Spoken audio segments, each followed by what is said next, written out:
Hey everyone, this is Tommy signing on Energy Academy, channel dedicated to helping you think clearly about energy and how you can use your knowledge of energy to better your environment and your life. Now I'm going to be talking about why we in the West are to blame for the current energy crisis we're facing. That's us, not Putin, not Belarus, not Russia. We in the West are to blame for our current energy crisis.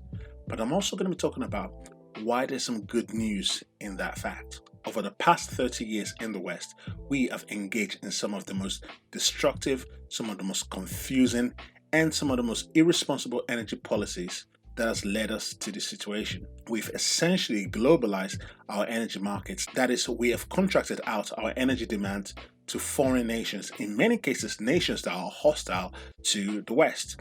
And so what we have really is the West has essentially made itself dependent on other nations for its energy. Now that we actually have wars and real hot conflict with other nations in the world, we realize how important it is to localize our energy. The first bad policies that we have engaged in is to globalize our energy policies. I hope people are now learning that the most important thing about your energy policy is to localize your energy policy. This means that you essentially source your energy locally. Before you think about getting your energy, transporting it from another country, always think, how can I source this energy locally? The next question to ask, if you can't source your energy locally, is to ask, who is the closest and most trustworthy ally that can essentially provide energy to me? And so what we've done in the West really is we said, you know what, we're going to take all our energy and we're going to source it out to nations like, say, Russia, who essentially are quite hostile in the way they see the world and in the way they act with other nations in the world. And that's why you see Germany has about 50% of its gas exported from Russia.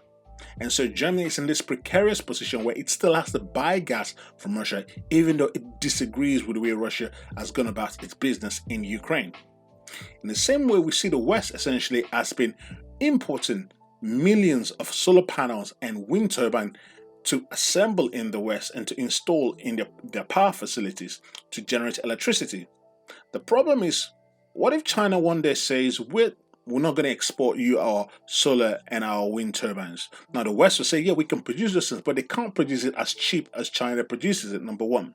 Number two, that leaves the West in a very precarious position. And so we see that even though people are saying, yes, we need to move away from fossil fuel and now move on to solar and wind because of the current energy crisis, we're still going to be essentially telling Putin, we no longer want your energy sources, but we're going to be saying to Xi, we want your widgets and your manufactured components for energy sources. So we still aren't solving the fundamental problem, which is we need to source our energy locally. The second reason why we find ourselves in this energy situation, in this energy crisis, is because we have not admitted the reality to ourselves. We are still living in an energy fantasy.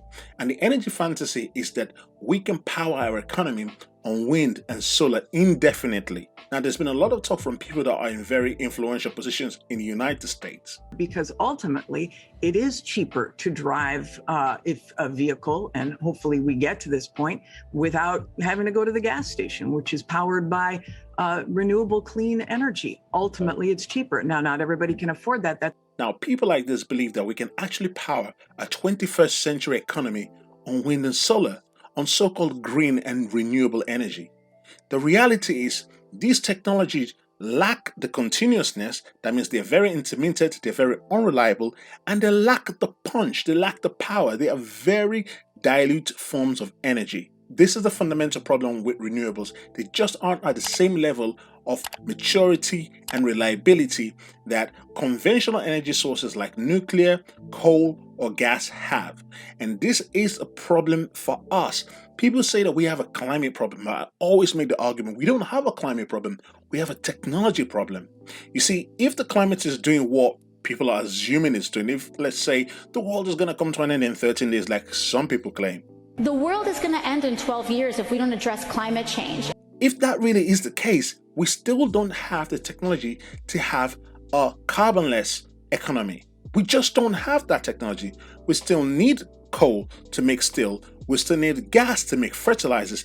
We still need oil and gas to power heavy transport. Nuclear can really decarbonize our electricity grid, but people are still fighting against that. The reality is, all the underlying technology that even powers the so-called renewable and so-called green industry, all that technology is still powered by oil, gas, coal, and in some cases nuclear. So this is what I call the energy fantasy, which is to believe that we can actually have an economy that will run without any input or any use of hydrocarbons. The third reason why we are in this energy crisis is because people are fundamentally ignorant about how energy works.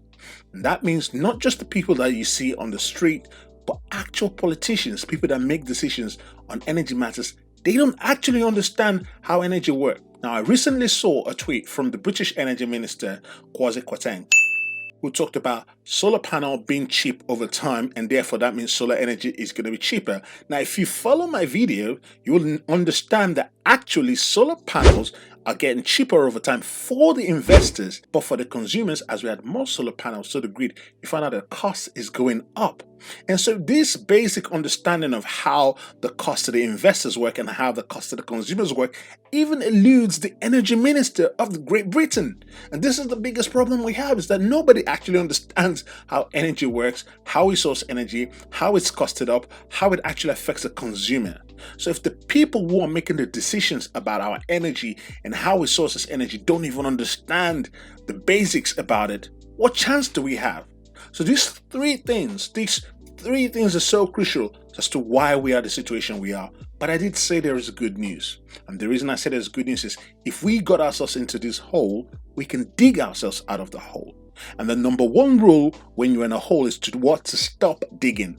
That means we can't carry on with the policies that we've been carrying on with for the last 30 years. We have to change tack. We have to change our strategy. We have to admit we've gotten things wrong. That means that we have to start looking at conventional energy sources until we come up with new energy sources that can completely revolutionize the energy market and how energy technologies work today. Until we've come up with something that is reliable and can compete at the same level, we should not cut off our nose to spite our face. We have to keep using our conventional energy sources such as our gas power stations, our coal power stations, and our nuclear power stations. Now, people have some concerns with coal and say, well, that's going to produce more CO2 output. Well, why don't we use carbon capture storage technology, which is a tried and tested technology in extracting CO2 out of the emissions coming from gas or coal power stations? We can actually use that technology today. Until we have a technology source that can perform at the same level of hydrocarbons, we cannot afford not to use these hydrocarbons. Let us not put ourselves in a situation where we are literally dependent on the Russians for our energy and to keep our homes warm and to plant our food and to grow our crops and to do all these other things that we need for our survival. In the next few months, I'm going to be sharing some nuggets about how to prepare for the coming energy crisis that's going to affect so many parts of your life. I'm going to talk about what areas of your life are going to be affected and how you can prepare for it. If you like this video, if you like what I have to say, please like, share, and subscribe. And I want you to share and discuss these things with your friends so people can actually start to have rational conversations about energy matters. This is Tommy, signing off on Energy Academy. Bye-bye.